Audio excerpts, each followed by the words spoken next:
Представьте картину. Вы глава государства. За окном конец 70-х. В воздухе пахнет валерьянкой и сожженными секретными архивами. К вам в кабинет заходит правитель соседней страны. Улыбается белозубной восточной улыбкой и между чашечкой чая и похвалой вашей мебели вежливо намекает. А ведь ваши южные города мы можем забрать за пару часов. Просто потому, что они беспомощны, а вы слабы. Что вы сделаете? Ответите ему в стиле голливудского боевика, если попробуете, через 48 часов от вашей столицы останется только ровный слой пепла. Или вы будете вынуждены молча проглотить этот укол, потому что прямо в этот момент, буквально за вашей спиной, ваши собственные генералы шепотом обсуждают, в какой именно день лучше ввести танки в Мадрид и отправить вас под арест. Заголовки испанской прессы последних дней вспыхнули, как сухостой в июльскую жару. Адольфо Суарес пригрозил разбомбить Рабат за 48 часов. Звучит грандиозно, правда? Настоящий политический триллер. Но действительно ли это произошло на самом деле? Или перед нами одна из тех красивых политических сказок, которые с годами становятся историческими фактами, просто потому, что их повторили 1000 раз? Михаил Жванецкий когда-то гениально заметил: одно неверное движение, и ты отец. В политике то же самое. Одна неверная цитата, и ты автор исторической легенды. Сегодня мы не будем пересказывать перепечатанные газетные статьи. Мы проведем настоящее расследование. Мы сопоставим финансовые связи, поднимем рассекреченные архивы, взглянем на то, что происходило в тот же самый день в других уголках мира. И пропустим все это через фильтр жесткого анализа и здоровой иронии. История не любит ура-патриотических лозунгов. История любит документы. И чтобы понять, мог ли испанский премьер сбросить бомбы на Марокко, нам придется вернуться туда, где эта петля начала затягиваться. 1975 год, 20 ноября. В Мадриде умирает диктатор Франциско Франко. Почти 40 лет страна жила в состоянии, когда за тебя думали в центре, а ты просто выполнял инструкции. И вдруг тишина. Сергей Довлатов писал: мы проклинаем глупость, но подсознательно всегда тянемся к ней, потому что она кажется понятной и надежной. Испания 1975 года оказалась в ситуации, когда старая надежная глупость умерла, а новая демократическая система еще не родилась. Страна застыла в параличе. Начнется ли гражданская война? Вмешается ли армия? Возьмет ли власть Компартия? И пока Мадрид утопал в этом страхе, за 1000 километров от него один человек внимательно наблюдал за этим процессом. Король Марокко Хасан II. Пока испанские политики в ночных кабинетах делили еще не принятые кресла, Хасан II проводит гениальную и циничную операцию «Марч Верде». Зеленый марш. Осень 1975 года. Около 350 тысяч гражданских марокканцев с флагами, без оружия, но под прикрытием регулярных войск на заднем плане идут в испанскую Сахару. Это не была война, это был чистейший психологический шантаж. Уинстон Черчилль говорил: дипломат – это человек, который дважды подумает, прежде чем ничего не сказать. Хасан II подумал и сделал шаг. Он знал, Франко при смерти. В Мадриде хаос. Никто не решится отдать приказ стрелять по безоружной толпе. И результат – Мадридские соглашения. Испания просто собрала вещи и ушла из Западной Сахары. А теперь давайте взглянем на то, о чем обычно забывают написать в учебниках. Пока внимание мировой прессы было приковано к пустыне, в Нью-Йорке и Вашингтоне происходили тихие, но крайне интересные движения. Соединенные Штаты, возглавляемые Генри Киссинджером, в этот самый момент аккуратно давили на Мадрид. Зачем? Сверхдержавам не нужна была нестабильная Африка. Им нужен был сильный Марокко, как барьер против советского влияния в регионе. Хасан II сделал из этого главный вывод своей жизни. Испания поддается давлению. Если она уступила один раз под соусом собственной слабости, почему она не уступит снова? После Сахары взоры Рабата естественным образом обратились на север, на Сеуту и Мелилью. Сегодня испанские СМИ любят писать: в 1978 году Марокко неожиданно захотело забрать Сеуту и Мелилью. Неожиданно? Серьезно? Давайте подумаем. Объявить, что Марокко неожиданно вспомнило про Сеуту, это все равно, что удивиться, почему сосед претендует на яблоню, половину веток, которой висит над его забором. Марокко с момента получения независимости в 1956 году никогда не признавало испанский суверенитет над этими городами. Для Рабата это оккупированная территория. У Мадрида аргумент железобетонный. Мелилья стала испанской в 1497 году, Сеута в 1640 году. Для контекста. Когда Мелилья стала частью испанской короны, самого государства Марокко в его современном виде еще вообще не существовало на карте мира. США еще не были даже в проекте, а в Москве тогда правил молодой Иван III. Для Испании это не колония, это такая же часть страны, как Мадрид, Барселона или Севилья. И вот наступает январь 1978 года.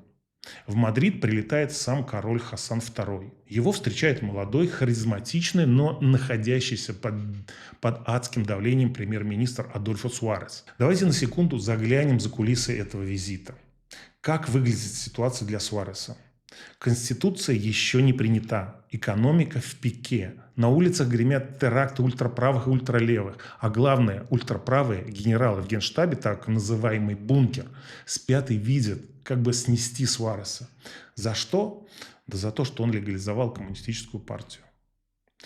И в этот момент в кабинет входит Хасан II. Он знает, что у Суареса за спиной ружье, которое вот-вот выстрелит. Он знает, что армия не доверяет премьеру. И Хасан II начинает прощупывать почву. Официальное коммюнике после встречи гласило: переговоры прошли в теплой и дружественной обстановке. Да, это святая дипломатическая ложь. Михаил Булгаков в «Мастер Маргарите» писал: «Правду говорить легко и приятно». Но дипломаты, видимо, предпочитают говорить то, что красиво выглядит на бумаге.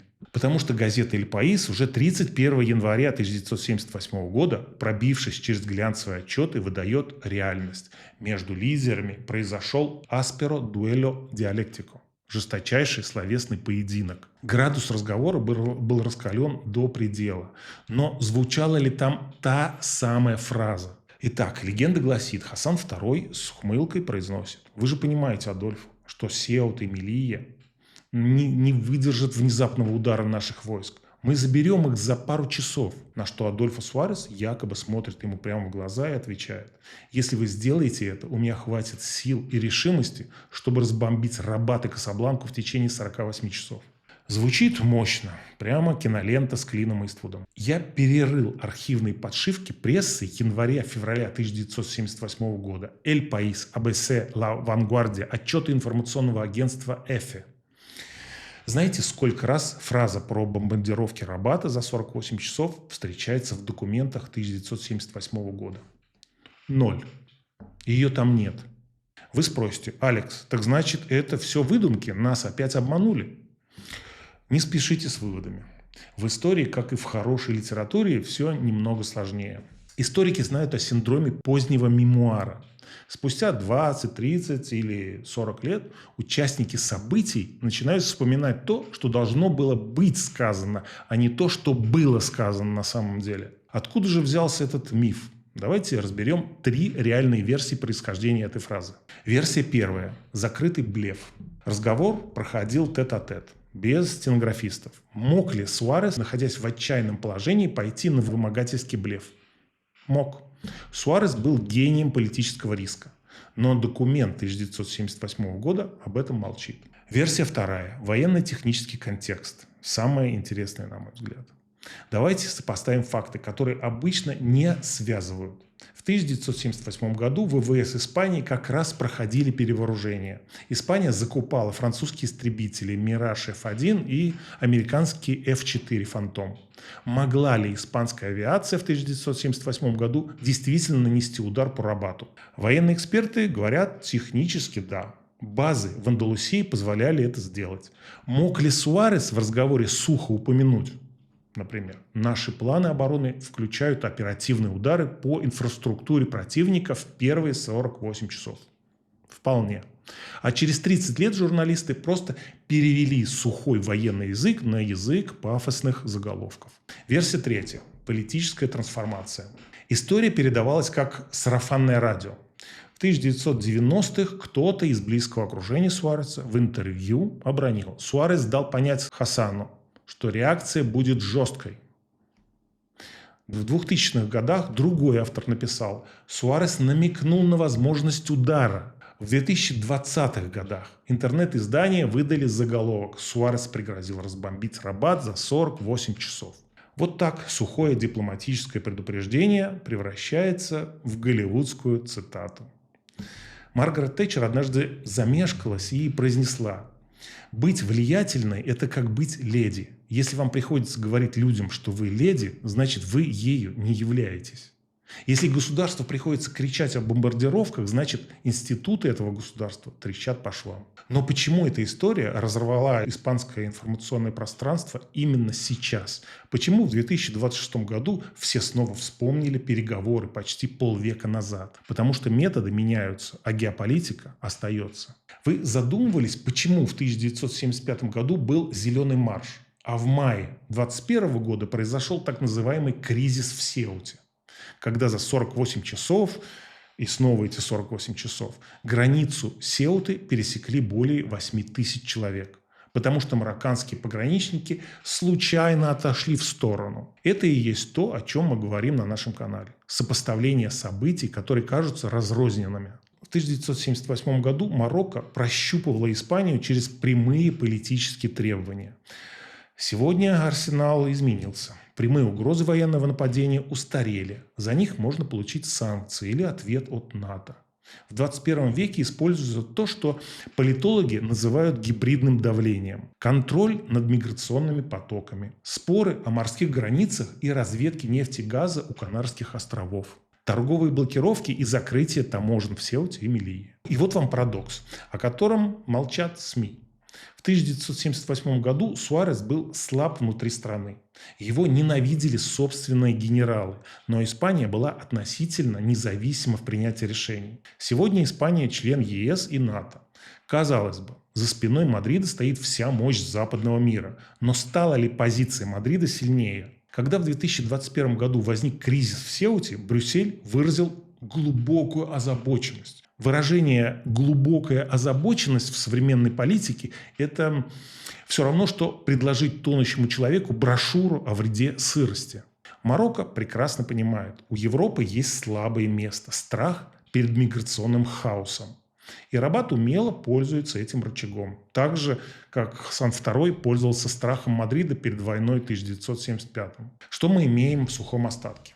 Первое. Напряженный разговор между Адольфо Суаресом и королем Хасаном II в январе 1978 года. Это документально подтвержденный факт. Конфликт был. Второе. Цитата про бомбардировку Рабата за 48 часов на сегодняшний день не имеет первичного документального подтверждения 1978 года. Это красивая, эффектная, но все же политическая легенда, собранная из реального жесткого тона переговоров и позднейших пересказов. Третье. Суарес спас Сеуту и Мелилью вовсе не одной хлесткой фразой. Медиа любит сказки про сильного лидера, который сказал одно слово и победил. В жизни все иначе. Суарес спас эти города тем, что провел Конституцию 1978 года, удержал армию от переворота и заложил вектор на интеграцию Испании в Европу. Он сделал так, что посягательство на Сеуту стало слишком дорогой ценой для Рабата. Мы живем в мире, где громкие заголовки плодятся быстрее, чем кролики. Одно издание придумывает цитату, 10 других ее копируют, а через неделю миллионы людей уверенно спорят в комментариях о том, чего никогда не было. Но задача аналитической журналистики – не подпевать общему хору. Задача – сомневаться, искать документы, сопоставлять даты и финансовые интересы и честно показывать вам, где заканчивается исторический факт и начинается красивая сказка. История – это не пыльный архив, это инструкция по эксплуатации сегодняшнего дня. И отношения между Испанией и Марокко – это книга, самые интригующие главы которой пишутся прямо сейчас на наших глазах. Если вам близок такой подход, когда мы не просто пересказываем слухи, а разбираем скрытые механизмы политики с фактами в руках и здоровой долей иронии, поддержите этот выпуск лайком. Подписывайтесь на канал, жмите на колокольчик и обязательно напишите в комментариях, как вы считаете, действительно ли дипломатический блеф работает в 21 веке или сегодня решают только экономические рычаги. И какие исторические мифы вы хотите, чтобы мы разобрали в следующий раз. С вами был Алекс Макси. Un beso, un abrazo y hasta pronto, amigos.